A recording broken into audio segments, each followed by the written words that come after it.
at 10. I'm Jaco. And I'm Jaco.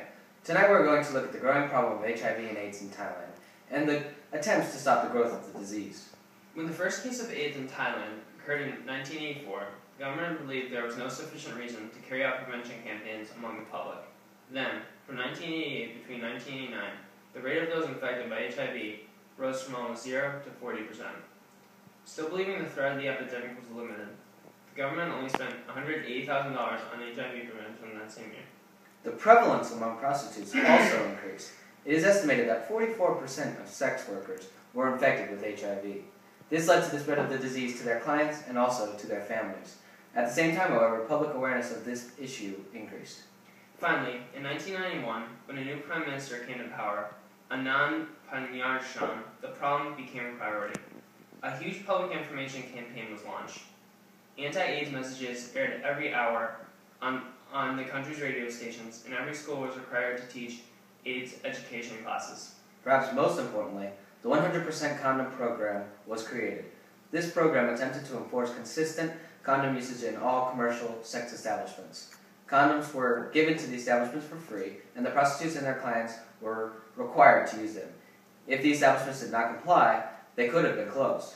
It is now estimated that Thailand's HIV rate would be 10 times higher than it currently is. From 1992 to 1996, the National AIDS Program received massive increases in government funding. The government provided it with more than $80 million annually by 1996. The maintainment of these programs led to the problem of AIDS and HIV becoming less of a threat. When we come back from this commercial break, we will speak with Azda Komsan, who he himself has struggled with HIV and applauds the effort given by the government against AIDS and HIV. Hey, Matt. Me? Yes, you. This is the worst day ever. I can't go outside and play baseball because it's too dark. Matt, why don't you try some of our delicious Tang? It's high in vitamin C and it can be much more fun than a simple game of baseball. It'll brighten up your day in no time.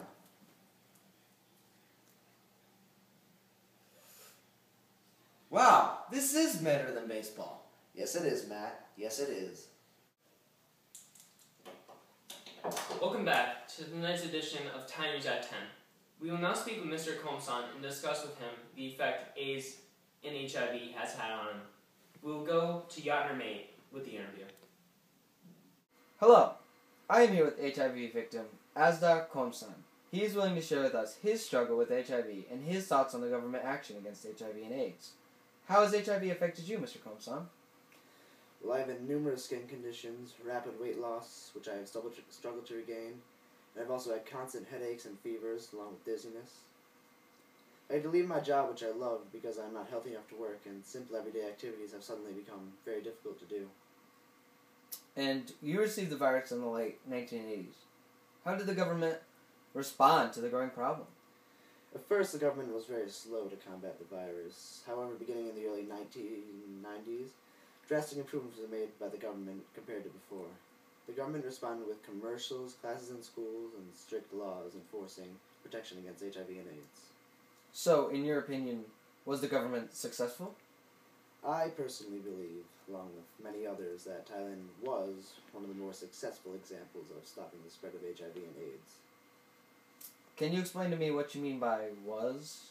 Yes, I think that somehow the government has taken a step back from fighting the disease and the problem is getting worse again. The government must remain wary of this problem, or the problem will spread and the population will again be threatened by the dangers of HIV and AIDS. Excellent thoughts, Mr. Komsan, because that is precisely what we are going to cover next after the commercial break. Thank you so much for your time, Mr. Komsan.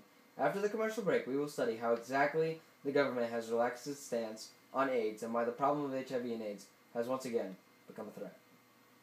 Welcome back, and before we start, I'd like to thank Mr. Komsan for the interview. Mr. Komsan said the problem was worsening again, but how exactly? While Thai men are no longer visiting sex establishments, as many as there once was, studies show there has recently been an increase in extramarital affairs, and studies also show that condom use has fallen dramatically. Among young women, pregnant women, and intravenous drug users, HIV rates have risen.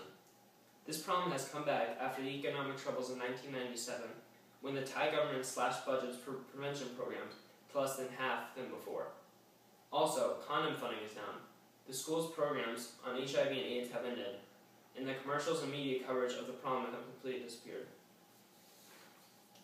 All these programs that the government cut were the reasons the government was so effective against the prom when it first became a threat. It seems that people are under the false belief that since the HIV and AIDS prom was stopped temporarily, they are free to go back to these risky practices.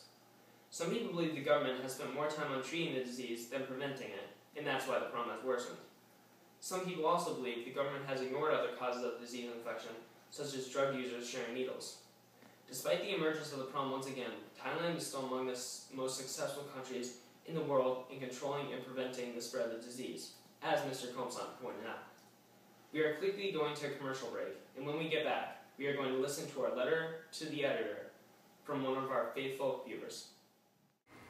When we visited Samu Prakaran Crocodile Farm, it was a total blast. We walked around in awe of the large, deadly reptiles. You were allowed to hold a baby alligator in your bare hands. Then, the best part by far was when, for a little money, sit on a huge alligator. The day was one to remember, and we are definitely going back soon. And it is located in central Bangkok, which is really convenient. I would recommend it to anyone.